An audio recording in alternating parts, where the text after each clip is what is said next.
The Finance and Money programme is proudly brought to you by Landlord Smart.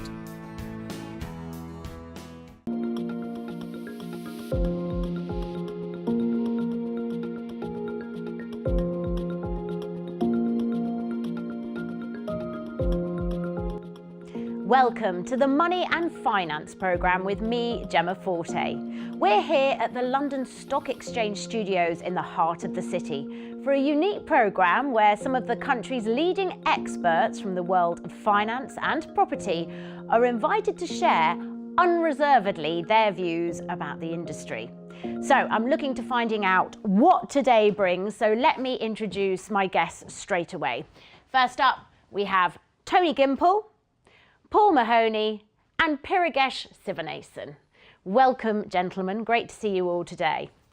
Now, in today's programme, we are going to be getting the views of our panellists on subjects which include whether and how far private landlords are in the Chancellor's line of fire, the importance, or perhaps not, of investment portfolio diversification, and property as a vehicle for wealth creation. But first, we are going right to the heart of how politics may or may not affect the tens of thousands of private landlords in the country. So we're specifically asking, will Brexit or politics generally, and should I maybe mention Jeremy Corbyn, make life harder for the UK's army of private landlords? So, Tony, I might start with you with this one. What do you think? There's a shortage of housing, an ageing population. Brexit will play out overall for the good. Either way, people are still going to need homes. Landlords, however, are a visible target for politicians of every colour. One would have thought that a Tory government wouldn't try and tax landlords out of existence, but they have with Section 24. On the far left, Marxism, property is theft, and the government is in the hands of rogue landlords. So come what may, politics, Brexit, taxation, landlords are still going to be in the firing line.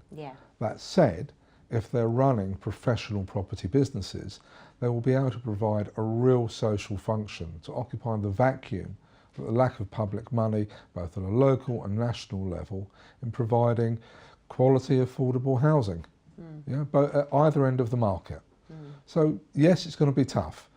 Yes, there'll be more attacks, to fund the gaps in social care.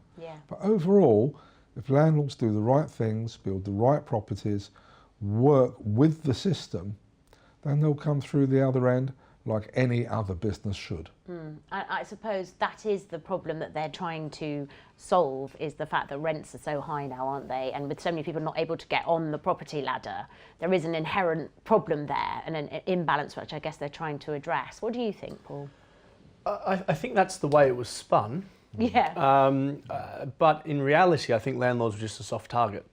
Landlords are viewed as fat cats that, steal from the poor, but that's not the truth. Landlords provide housing to a market that vastly needs housing.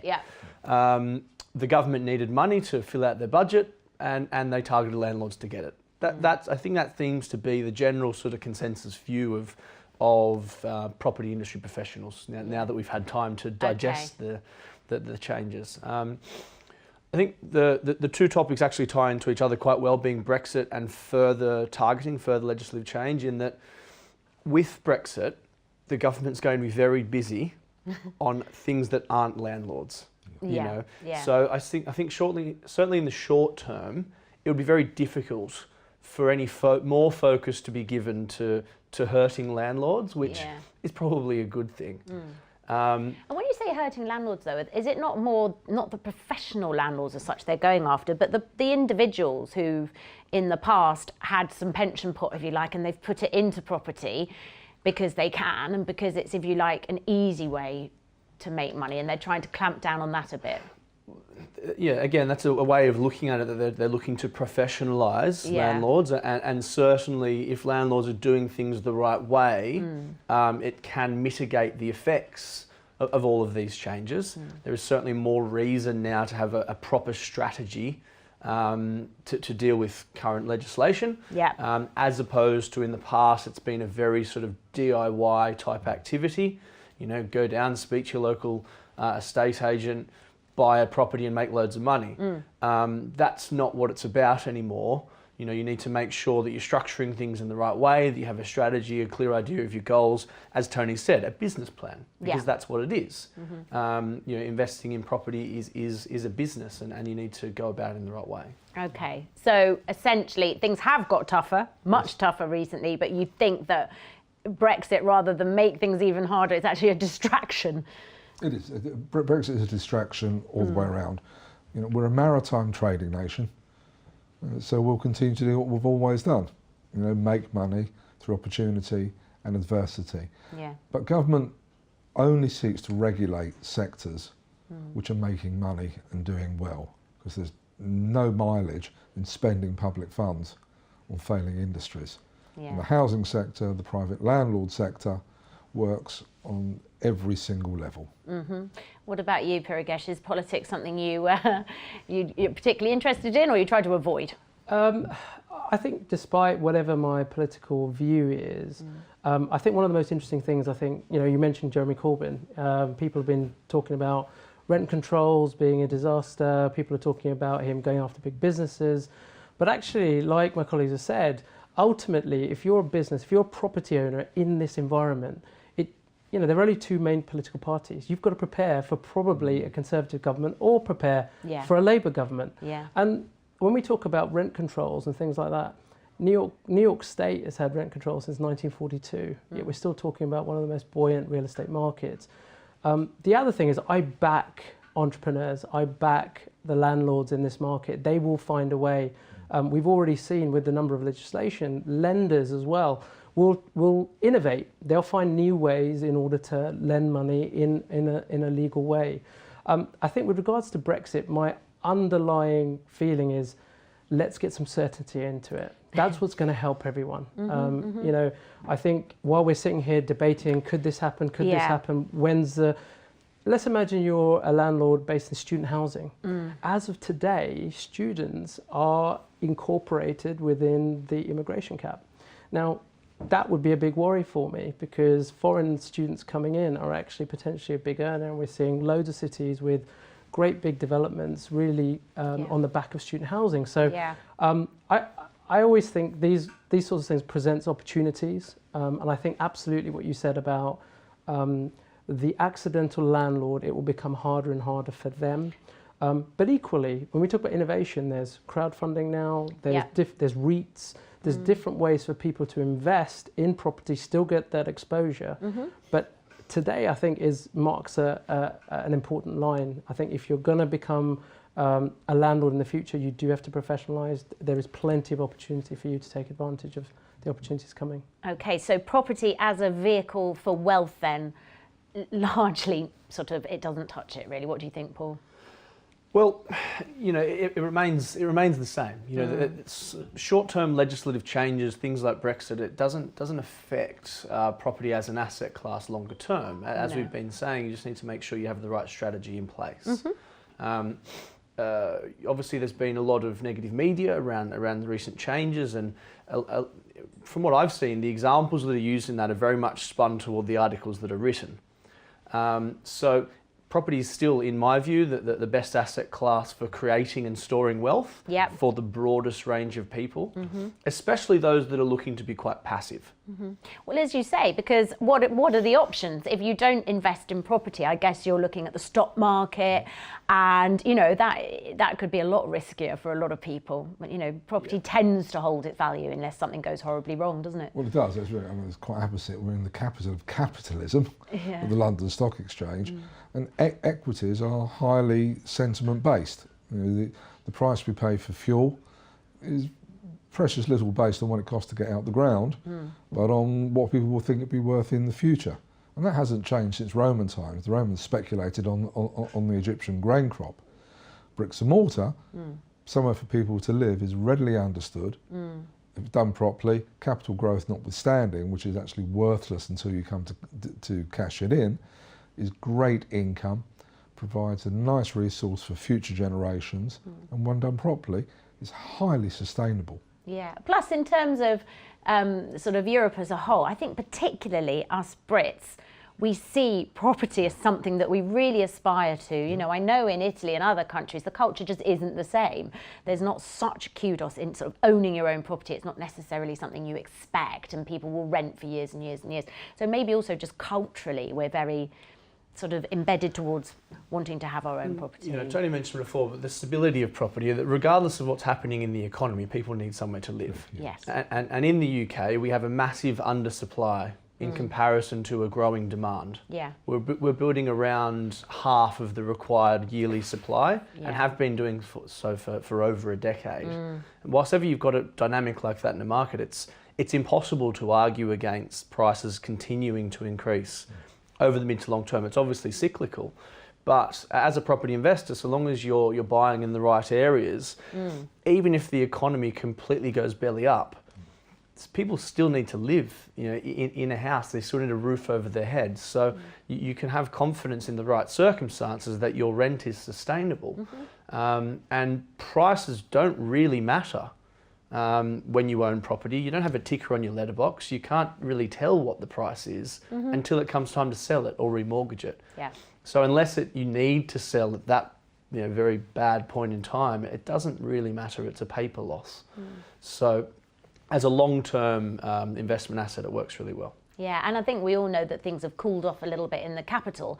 But actually, maybe on a positive note, what recent legislation has meant is that the wealth is being distributed further, you know, into the rest of the UK. Well, yeah, you just have to look at things like HS2, Crossrail and so on. You know, compare yields, say the North East, 14% pre-tax, not very much capital growth. London, 1.8%, 2%, but lots of capital growth historically. And income is easier to turn into capital sometimes than capital itself, and it does spread the wealth around the country. Yeah, and you mentioned before, you know, all the speculation around Brexit. Of course, we don't know exactly what's going to happen. Nobody does. It's still, I don't think the government know exactly how it's going to play out yet. Still trying to figure it out. So, but perhaps people now, we've gone through, at first when Brexit came out, everything sort of stopped, didn't it? People were waiting to find out, and now perhaps people just simply need to get on with their working lives. I think more than ever, what's really important when people talk about wealth, it means different things to different people. For some people, wealth means generating a certain cash flow going forward. For others, it is literally about having a bricks and mortar asset worth X million. And I think if people start with that, I think the next thing really is that, you know, something I'm sure my colleagues will agree is that property actually is really vast. There's loads of little niches within that. There's buying your own home, a home that you live in that will generate a little bit of wealth for you. But there's also investing. There's simple investing, the buy-to-let that everybody, well, it seems like everybody owns or everybody's next door neighbour owns. But there's development finance. There's you know, houses of multiple occupation. There's commercial property versus residential property, which is another different way of kind of investing. And like I reiterated, there's also funds. There's different ways of getting exposure. You know, for someone, they can start off very small in a way that makes sense, that shields, that can use kind of tax structures, etc., that's kind of really shields their wealth. So I think underlying property, I mean, I really wanted to say very early on, let's compare that to Bitcoin, you know, what's happening of recent time. I mean, it's gone up, it's gone down, but in the very short term, that provides very little stability of wealth. Yes. But it's an asset class. And property, I think we're all passionate about it because I think there are so many different ways to kind of invest in it. Okay. Yeah. And I think far too many people do look at the property market from a macro perspective, and there's not really such a thing. There's no UK property index, so far as I know. There's probably one created for the stock exchange, but there's no real index. And certainly with all these changes, there's by all means a two-speed market at the moment. I think a big shift away from high value, low yield properties toward lower value, higher yielding properties. Yes, yes. Well, thank you very much. Most interesting, but I'm afraid that's all we've got time for in this part of the programme. But don't go away, because as soon as we get back, we'll be tackling the issues of risk, leverage and investment 101. So don't go away.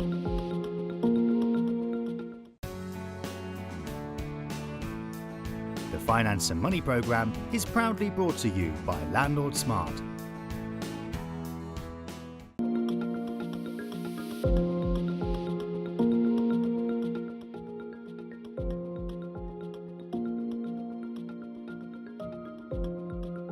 Welcome back to part 2 of this Money and Finance special with me, Gemma Forte, and my guests today, who are Tony Gimple, Paul Mahoney and Pirigesh Sivanathan. Okay, so tax regulation and licensing are some of the most unpopular words in the financial dictionary. So let's find out why. So, Tony, I might start with you. Do you think that landlords are going to remain in the tax firing line over the next few years? Yes. Okay. Increasingly. And we'll end it there. If only it was that easy. Increasingly so. Yeah. They're an easy target. People think they make excess profits for doing nothing. Well, being a landlord is hard work. Tenants and toilets is not an easy thing. Yeah. But it's visible. And the Conservative government has deliberately targeted landlords and set a huge trap. The introduction of Section 24 and so forth is caused a lot of landlords to incorporate their businesses. Right. In a few years, the Chancellor of the day, left or right, will mimic what George Osborne did with capital gains tax and almost certainly introduce a surcharge on corporation tax for property companies, because they have to get the money back somehow. Yeah. And that could be very painful. The other problem is that for some obscure reason, being a landlord is treated as being an investment business as opposed to being a trading business. And yet, working as a landlord, actively managing, be it social or high-end, is just as physical and hard work as managing a corner shop or running a professional practice. Yeah. Taxation will continue to be a problem. Yeah, I mean, as you say, if you're a responsible, good landlord, the kind of landlord that we would all want, then it is hard work, and you are a kind of at the call, if you like, of your tenants. However, I suppose, as you also say, it's always going to be a popular one, isn't it? Most people can say, well, if you've got enough money to be able to invest in having sort of extra property, which is the way many people see it, who can argue with that? It's a tricky one. Well, let's take the other end. We have clients in Bristol, some of whom are recovered addicts, who run social housing as landlords, literally looking after people coming out of addiction. Right.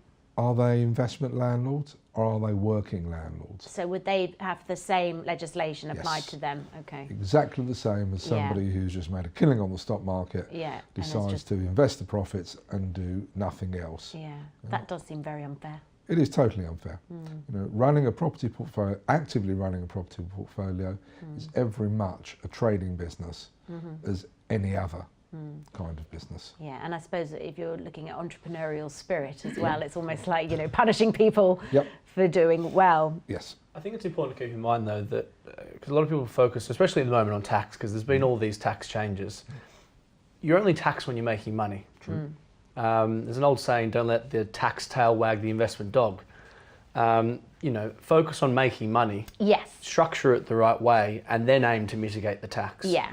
You're never going to pay, as you say, more tax than you've you know made money. Well, that's right. So being scared out of doing something because of the tax you might have to pay isn't very logical in my view. Yeah, agreed. So obviously focus on what your goals, put in place a strategy that's most suitable for you, make the investments to fit that strategy, and put some tax strategies in place to sort of supplement that.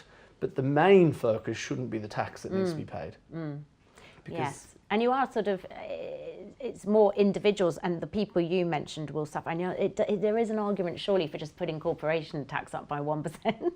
Solve a lot of problems, wouldn't it? It's not so much how much tax we pay, it's what we get for it. Yes. If government were to hypothecate taxes, old Liberal Democrat policy, a penny on the pound in tax for education, we'd have a very different society. Yeah. Sadly though, all governments seem incapable of wanting to have a jam jar for a particular tax pot. Yeah. And they'd rather spend it behind the scenes.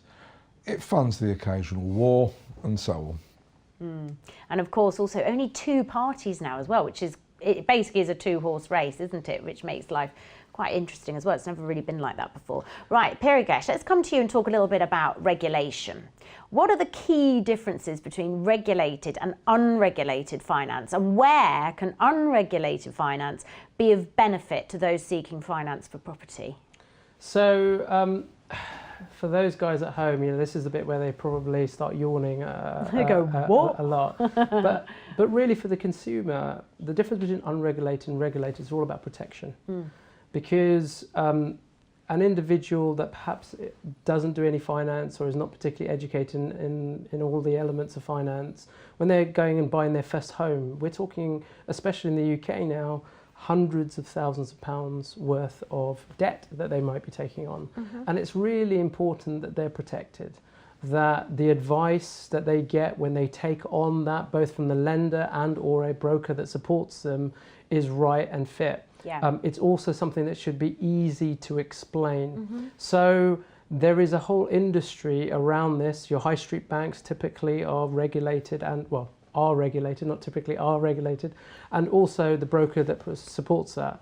Now, the unregulated space, initially you could be thinking, okay, that sounds like the Wild West, and it isn't, but the main difference is that there is the assumption that someone who invests for business, someone who invests actually, does have a little bit of knowledge. So what that does, it provides a little bit of space and a gap for the lender to assume a certain level of understanding, and therefore can concentrate in perhaps in being a little bit more innovative in the actual financial product. Okay. So when you say, how can an unregulated product help me? Well, if I was going to invest in a business and that business depended on a set of projections that I decided would be likely based on a business plan, now to some degree the lender can look at it, it has to be comfortable, but it doesn't need to kind of walk you through your own business plan, whereas if it was regulated it would. Yeah. An interesting area very recently where the two are sort of overlapped is consumer buy-to-let. Okay. So this is where you have your accidental landlord who suddenly finds himself renting out a property, maybe gets quite leveraged. What I mean by leverage is that they get maybe 85% loan to value on their debt. Are they thinking about the way interest rates will affect their ability to make their interest payments? None of that is linked to someone being employed by their employer and being able to pay off their mortgage. It's slightly different. Yeah. And so that's where the government, the FCA, came and said, actually, we feel we need to protect these accidental landlords and provide a little bit more regulation. Now, the types of financial products you can get in the unregulated space is simply much wider. But there is an assumption that the people who take on those products understand them. Okay. So limited companies say, if you're just incorporating your buy-to-let portfolio and now become a limited company, potentially you're borrowing money in the unregulated space and losing the kind of consumer protection you would as the accidental individual landlord, even with a similar sized portfolio. Absolutely. So in that case, it's a really good example where you could say nothing's really changed. Should they continue to be protected? Should they really have access to the type of products that an unregulated space does, etc.? I mean, regulation is a very difficult thing, and there's always got to be a boundary somewhere. Yeah. Certainly what Tony describes is where the line probably is drawn. Okay. In saying that though, that level of regulation does apply in the same way to somebody who's investing as an individual, Yes. intentionally, Yes. as opposed to accidentally. Yes. Something I think is quite interesting at the moment with all these changes with regards to how lenders need to look at serviceability of mortgages and things, which is the regulated space, but does apply to the unregulated space as well, through depending on which lender you are. Is that it does seem like there may be a new sort of wave, and perhaps you better comment on this, but a new wave of buy-to-let lenders who will be unregulated and a lot more flexible to counteract a lot of the changes that happen in the market, because there is definitely an opportunity there. Yes. It's interesting because whatever happens within the industry, everybody is pragmatic and everybody changes with it. So here's a question. Does being licensed as a landlord detract from your bottom line? If you read some of the comments, you'd think the answer would be yes. Right. And where there's rampant disregard for what licensing means, it well could. Okay. However, well-regulated, well-run, sustainable properties, licensed, Yeah. will add value across the board. Okay. Because there is a definite market out there Yeah. for people who want to rent high quality, safe, secure, good place to raise the kids and live housing. And only licensing can achieve that. Okay. It all comes down to the enforcement. Like Yeah. any form of regulation and compliance, Yes. outcome based, Yeah. it depends how well it's being enforced. What we have seen is poor landlords are running away from licensing. Good quality landlords are making the investment now. Higher rents, longer term tenants, greater capital values. So once it comes in across the board to an agreed standard, it's done because it should be, not just because it can, Yeah. then licensing will start to add Yeah. to the bottom line, but not overnight. Okay. I think sort of what's becoming more and more clear is that professional advice is the key to investing at the moment. More than ever, it's not something you can navigate so easily as an individual if it's not your professional career, definitely. And I agree with what Tony said there. It is about the actual implementation of why you need a license, Yeah. not just for local councils to collect a few hundred quid from you. Right. Because it does, with the licensing the way it is at the moment, and it's very sort of hodgepodge all over the place, it does seem in some cases it's literally just about collecting a few hundred quid from landlords. Yeah. Whereas if it's put in place to make sure the landlords are actually doing the right thing and they're offering safe places to live for the tenants, all that sort of thing, that's obviously where it adds value. Okay, excellent. Well, we're going to have to leave that part there, but we will be coming back after another quick pause. And in that part, we should be looking at how important portfolio balance and diversification is for landlords. So we'll see you after the break.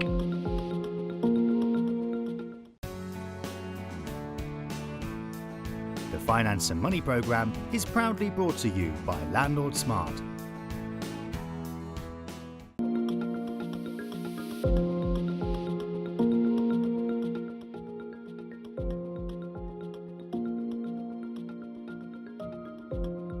Welcome back to this Money and Finance special with me, Gemma Forte, and my guests today, who are Tony Gimple, Paul Mahoney and Pirigesh Sivanathan. Right, gentlemen, on to the final part of the show, and we want to talk a little bit about portfolio balance and diversification. So, will having a balanced and diversified portfolio help landlords weather any potential storm? And if so, what would that look like? Pirigesh, let's start with you. I think before getting into the question in particular depth, I think it's worth kind of looking at recent kind of corporate failures. We've had in recent times Monarch, the airline, we've had Maplin, we've had Toys R Us. Yes. These are huge organisations which have, for whatever reason, taken their eye off the ball and unfortunately resulted in bankruptcies, etc. Yeah. Now, you can apply that same thing to your property portfolio. Monarch, when it, for example, couldn't manage the price of oil, again, for landlords, what is that? That's interest rates. Okay. How does a landlord really think about the way in which the impact of rates will impact their business going forward? Equally, Monarch had a situation where terrorism, something that you just wouldn't ordinarily think hit. Well, you wouldn't have done so many years ago necessarily, exactly, yeah. but certainly impact some of their most profitable routes. Now, that's scenario planning. That's thinking, what if an extreme leftist government came in? So it's like risk strategy. It's a risk strategy, and it's really starting to. So once you start to interplay all of those, then you can start to see, is my property portfolio balanced? Because once you run it through those scenarios, if, for example, you've got all your property in central London and they're all buy-to-lets, for example, what does that now look like if there's an issue in central London, or if licensing happens in London in a way that you don't expect? Yeah, right, okay. What if, so now you can start thinking geographically. Equally, there are different elements to property, like we've discussed throughout the show: commercial, residential, development. How do each of these play out? HMOs. So this is house of multiple occupation. So this is where you have a number of individuals in a house, your yield is a lot higher, but of course that business has its own risks. Institutional money coming in and creating these incredible units with cinemas and all. How do you compete as a landlord? So absolutely, balance is all about, but how do you know day one if I have balance? Well, I'll test it. I'll scenario test it for all the different things that we've talked about and the stuff we haven't thought about. Yes. That's the way well, we you see, yeah, because I really like that analogy and it's a very interesting way of looking at it. But then, okay, so with Toys R Us you mentioned, perhaps with them it was just a case of the whole world changing around them, the market changing, people playing on video games more, not playing with toys as much, possibly, has been one reason cited in that. So maybe with property there are things you can't possibly predict as well. I think the key is exactly that, strategy, and reviewing that strategy. It's not the type of thing you can just do now and be confident in making money from for the next 20, 30 years.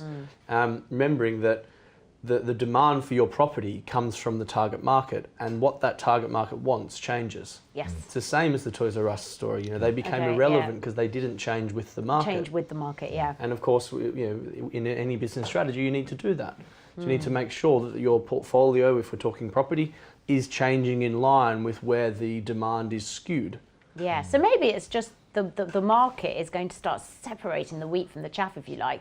As you say, maybe 20 years ago, it would be harder not to make money. If you had a nest egg and put it into property, prices were just spiralling so much, it would have been difficult not to go, oh, I'm a property investor and I've done so well. And that's changed now. But that's also being driven by not just the tax changes, but the changes in by the PRA, Prudential Regulation Authority. Yeah, easy for us to say, yeah. Or not, as the case may be, when it comes to buy-to-let mortgages, because they've now got to look across a whole range, balance, tax, business plans, how you're dealing with voids, how you're going to deal with dilapidations, changes in the market, politics, right across the board. So, if you're selling a finance product, lending to buy-to-let landlords, how are they going to cope across all of these measures? It's no longer just about rate and term. It's about the business as a whole.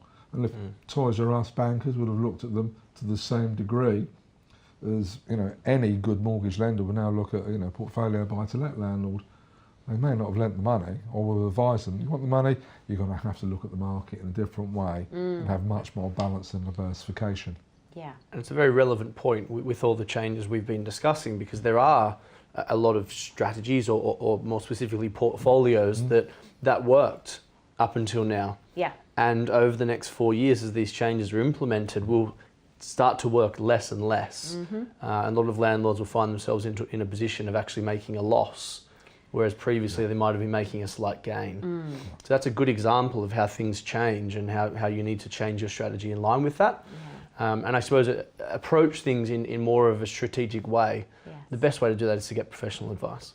Well, I was going to say, yeah. And so you think there'll be a lot of people caught on the hop, a lot of private landlords. It's Absolutely. just going to suddenly come in and really affect them without them even knowing? Well, using the examples mentioned before, central London, leveraged property where yields are very low.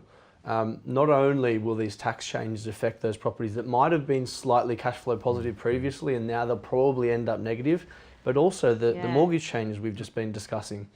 When they come time to remortgage, that may not even be to get money out, it might just be because their terms are running out. They won't be able to borrow anywhere near as much as they could previously. Yeah. So there's multiple challenges for that type of property at the moment, and that is causing quite a shift away from that type of property. I think also the interesting thing about central London we were talking about is sometimes you can have your own strategy about what it is you're trying to do. It may not work and you might think, okay, but I'll just hold on for a bit because the market will change because you think everybody's like you. I was at a seminar in Europe last week and the view was there is 307, someone did a study, there's 370 billion pounds worth of money ready to come invest in the UK in property. And that, you can't understand their mindset. No. You have to figure it out for yourself, and if something doesn't work, be prepared to change. Yeah. And it might be because you're going to suddenly go out to the Midlands and invest, or in the north of England, or completely change your strategy. What you can't necessarily do is stick there and hope that the rest of the market is exactly like you. Right, okay. Gosh, it is very interesting indeed. Right. What are the investment options then, would you say, in terms of sort of property? What are other investment options? If you simplify it, Yes. we've spoken about property, you have equities and cash-bearing investments. Yes. That's really the only three things that you can invest in that are, in my view, actual investments. You can invest in things like gold and foreign exchange and cryptocurrency, but they are solely capital-based. They don't generate an income, and therefore they're not really investments, they're speculations. So the three options really simply is cash-bearing investments, which is all income, equities, which is income and growth, property, which is income and growth. So, you can be very simple about that. In my view, the reason property is better for a broader range of people when it comes to creating and storing wealth is the ability for leverage. Yeah. Because from a returns perspective, when you compare property with equities, obviously if you look at cash-bearing investments or interest-bearing investments, the return is always going to be less than the other two. Yeah. Because it only provides you with one form of income. If you compare property with equities, overall, as a cash purchase, the returns are pretty similar across the board on a high level. Property tends to be more stable, so that's one benefit that it offers. But when you add the leverage in, that's what separates property. Right. The ability to borrow over the long term on low interest rates, relatively high loan-to-value ratios, and no ability for lenders to recall the mortgage unless you do something wrong or you get to the end of the term. So you take a deposit, you leverage it 4 times, 75% mortgage, and receive all of your returns on the overall asset value. So with regard to leverage, what are the risks of over or under leveraging? Well, I suppose if we're talking about property, the only risk of leveraging is that you can't service the mortgage. Okay. So you can leverage as much as you like, so long as you can continue to service that mortgage, there's no risk. But the risk is that perhaps you can't. Okay. Maybe your property's empty. Of course, the capital value could fall, but remembering, unless you sell, that's never crystallised. Well, unless that is, you're on unregulated terms, and the deal you've agreed with your lender says you mustn't fall below a given loan to value. But generally that doesn't apply to residential buy-to-let mortgages, I suppose. Is not, So in terms of diversity and balance, sort of you as individuals even, would you think it'd be better to have some property here and not put everything into one pie? Yes. Yeah. Unless it's a very short-term pie where you understand what you're doing, you're in, you're out, you can predict the profit, you can predict the costs. If you're looking for the longer term, you want a balanced portfolio in a balanced geography, following the trends. Because a lot of people always stick with what they know, don't they? So they invest in their area where they grew up and because they understand it. But even within that, you still need a balance between single ASTs to HMOs or commercial, or a balance of them all.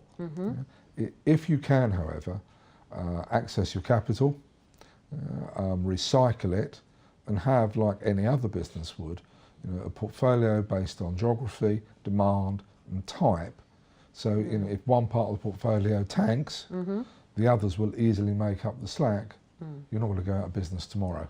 Okay. I think, attached to that, I'm sure there's a lot of people at home going, oh, balanced, boring, balanced, But actually, if you want sky-high returns, the problem is the probability of it actually coming off is low.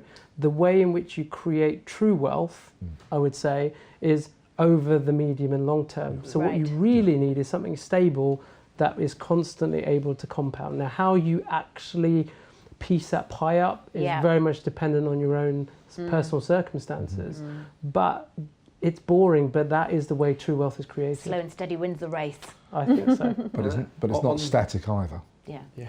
On that same point, it's very important to understand what types of we've spoken about diversification in property, and you can diversify vastly across different types of returns and different values, geographical areas, etc. But it's important to understand what types of returns are most suitable for you and your stage of life, where you're at. Yes. Because somebody that's very wealthy and is just looking to store their wealth and generate income has a very different criteria to somebody who's looking to create wealth. Yes, absolutely. And I guess when all is said and done, it is all about those things, but it's also always a little bit of luck sometimes, because perhaps somebody that invested in Manchester how many years ago, now things are moving away from London a little bit, and suddenly that investment is even better. One of our most successful clients with well in excess of 300 properties and rich beyond the dreams of avarice, one day turned left out of the station as opposed to turn right. He saw a property and thought, that can't be as cheap as that, and it was, and he bought it, and 30 years later, completely and utterly independently wealthy. So that's how he began. Yeah, purely chance. Yeah. Nothing more. And Although, so yes, absolutely, and yet he was opportunistic enough to go Correct. for it, and dynamic enough to take the risk. And, Correct. Yeah, but yes, exactly. Well, I think it's been absolutely fascinating, and thank you so much to all of you for joining us here on this Money and Finance special. And sadly, that is all we've got time for today. But please join us next time when industry experts will be sharing their views, tackling other topics within the world of money and finance. So thank you so much to Tony Gimple, Paul Mahoney and Pirigesh Sivanesan. That's all from me, Gemma Forte. I'll see you next time.